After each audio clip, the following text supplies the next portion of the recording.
Today in the show, we're going to be looking at Big Hero 6 and asking ourselves, it's been a year since it's been out, so does it still hold up?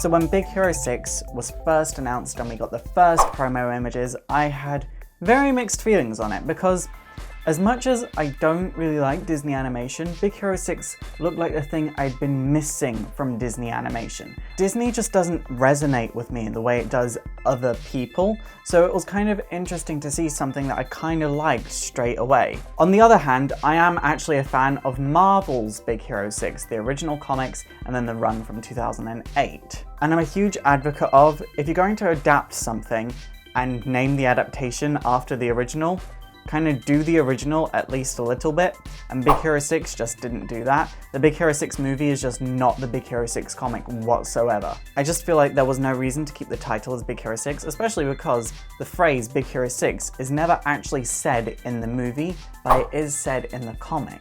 All things aside, let's look at just the movie. We're going to be ignoring my personal feelings on should it be called Big Hero 6 or not, because it really didn't adapt the comics. Let's look at the year it was released, 2014 for the US or 2015 for the UK. We're going to be judging by 2014 because that is the year everyone else judged it on. And honestly, that was a pretty good year for animation. We had the Lego movie that year, and I really enjoyed the Lego movie. And I have to say, I did enjoy Big Hero 6, but that year was also kind of weird for animation as well, because the good points were really good, but the bad points were really, really bad. I mean, Mr. Peabody and Sherman, that was a thing that someone thought was good. Someone approved that and other people funded that. But a lot has happened since then, and the world kind of has changed in a short space of time. So we can ask ourselves, does Big Hero 6 still hold up? Also, if you haven't figured it out yet, there are going to be spoilers in this video, so if you haven't seen Big Hero 6 yet, I don't feel guilty whatsoever. We're going to look at 2 good points, then 2 negative points. First good point, character development. First off, character development was done incredibly well in this movie, like better than anything else I've seen in recent years, animated or not. Death was a very, very prominent thing in my teenage years, and I feel very, very well acquainted with the idea of someone very close to you dying. So to see the way Hiro dealt with Tadashi's death really did resonate with me. The way that he didn't really feel anything but anger, but he didn't have anyone to aim that anger at, so the emotion just kind of stayed in him and grew and festered, and because it was so strong, it didn't really allow him to feel anything else, and sort of forced him into this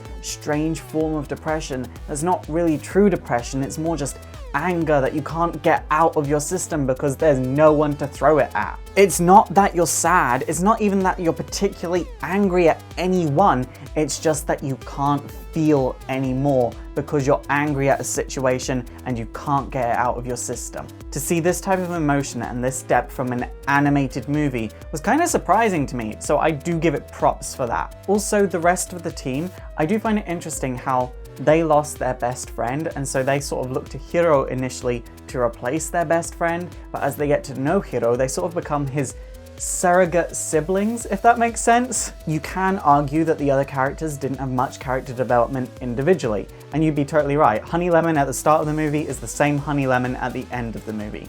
But that's because the movie's not about the rest of the cast, it's about Hiro and Baymax, and it makes sense that Hiro would be the only one to develop. This being said, the rest of them did develop as an ensemble. You can see them become even closer as friends than when the movie started. So relationship-wise, they did develop, but individually as characters, no, they did not develop. So costuming-wise, because costumes are a part of animated movies, believe it or not, I will say their superhero costumes were great. I absolutely loved those. And I will say the characters' casual clothes were a little bit lazy cosplay for my tastes. But I feel like this is kind of excusable in this situation because it is a Disney animated movie. They want all their movies to have sort of like this timeless feel about them. And because of this, the clothes the characters are wearing don't necessarily scream 2014 or 2015. They just sort of scream casual clothes, and you can't really pin them to a year, which I appreciate. They are timeless casual clothes. This being said, the male character's casual clothing compared to the female character's casual clothing, The male character's casual clothing was even more boring than the females, and the females was quite boring, but that's okay because it gives a good contrast for when they're in their superhero forms, but at the same time, I just don't like boring costumes. Now on to two things I didn't like. First off, how the movie ended. It just felt a little bit weird to me. The characters became heroes to help Hiro avenge Tadashi. No other reasons. They didn't have any selfless reasons for doing it because they obviously kind of wanted to avenge Tadashi themselves. In their mind, whoever started the fire killed Tadashi, and they wanted to see them brought to justice and in turn avenge Tadashi. There was no other goals in them becoming heroes. So why in the final shot of the movie are they still heroes? They didn't plan on taking this any further, and it just doesn't make sense to me. It would have made more sense if the next Big Hero 6 movie, if there is one, opened up with a shot of them becoming heroes again, instead of this one ending with them still being heroes. The goal for this movie is achieved. There was no point in them staying as heroes.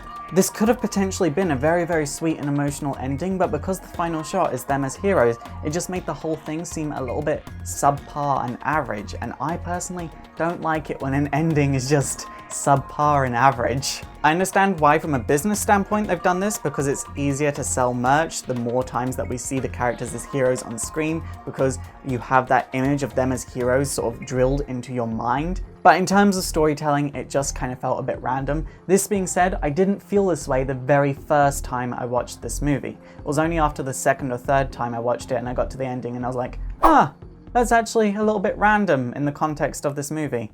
I didn't notice that before. Secondly, the way Tadashi's death was done, it did impact me the first time I watched this movie once again, but after I watched it for a second time, I just did not buy it because I thought about all the aspects of that situation. Let's set the scene here.